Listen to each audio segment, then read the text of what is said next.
ओम नमः शिवाय। हर हर महादेव।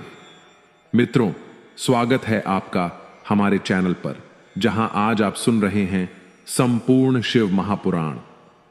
वे किसी के वशीभूत ना होकर संपूर्ण सृष्टि के स्वामी बने हुए हैं।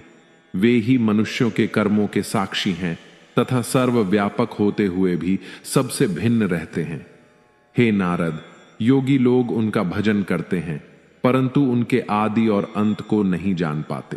वे निर्गुण स्वरूप वाले प्रभु बिना कान के ही सब कुछ सुन लेते हैं, बिना आंख के ही देख लेते हैं, बिना मुख के ही संपूर्ण पदार्थों का भोजन करते हैं, बिना जीवहा के संपूर्ण विद्या को पढ़ते हैं।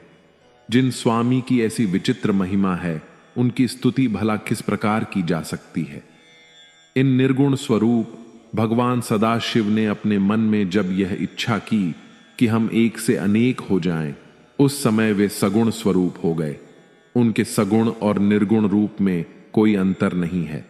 उन्होंने ही विष्णु ब्रह्मा को उत्पन्न किया और वे ही संपूर्ण प्राणियों में प्रतिष्ठित विराट स्वरूप हैं।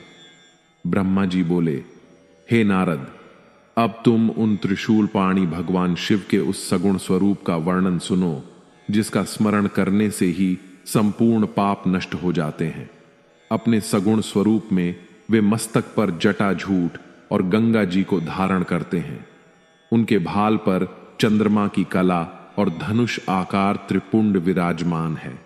वे कानों में कुंडल पहने हैं और सूर्य, चंद्रमा तथा अग्नि सामान 3 लाल नेत्रों को धारण किए हुए हैं।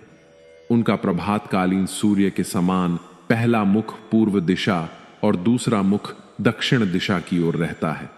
उनके नीले कंठ में 3 लकीरें हैं। उस कंठ में विराजित हलाहल की क्षमता भक्तों के मन को यूं ही हर लेती है। वे अपने गले में मुंडों की माला धारण किए रहते हैं और हाथ में त्रिशूल लिए रहते हैं। ऐसे संपूर्ण कलाधारी शिव जी के पवित्र स्वरूप के स्मरण करने मात्र से ही संपूर्ण दुख दूर होते हैं और परमानंद प्राप्त होता है। ओम नमः शिवाय। दुनिया का आरंभ और अंत दोनों ही शिव जी द्वारा हुआ है। शिव पुराण के अनुसार जब शिव जी को एक से अनेक होने की इच्छा हुई, तभी इस सृष्टि की रचना हुई। शिव जी ने सबसे पहले उनकी अर्धांगिनी जगत जननी मां जगदम्बा अर्थात शक्ति को प्रकट किया। उसके बाद उन्हीं भगवान सदाशिव ने ब्रह्मा और विष्णु की उत्पत्ति की। महाशक्ति उमा को प्रकट करने के बाद उनके मन में आया कि कोई रचनात्मक कार्य किया जाए। तब उन्होंने भगवती उमा से कहा, हे प्रिय, हमें एक ऐसा मनुष्य उत्पन्न करना चाहिए जो सब विद्याओं में पारंगत हो और जिसके ऊपर हम संपूर्ण संसार का भार छोड़ सकें। शिवजी के मुख से निकले हुए इन शब्दों को सुनकर भगवती जगदम्बा जी ने अपनी बाईं ओर देखा तो उनकी इच्छा से तुरंत ही एक मनुष्य की उत्पत्ति हुई। वह मनुष्य अत्यंत रूपवान, कलावान, बुद्धिमान तथा शीलवान था। उसका संपूर्ण शरीर श्याम वर्ण चंद्रमा जैसा था। उसका प्रत्येक अंग सुडोल एवं परम सुंदर था। वह संपूर्ण विद्याओं का निदान, महाप्रतापी, सिद्ध रूप तथा पवित्र था।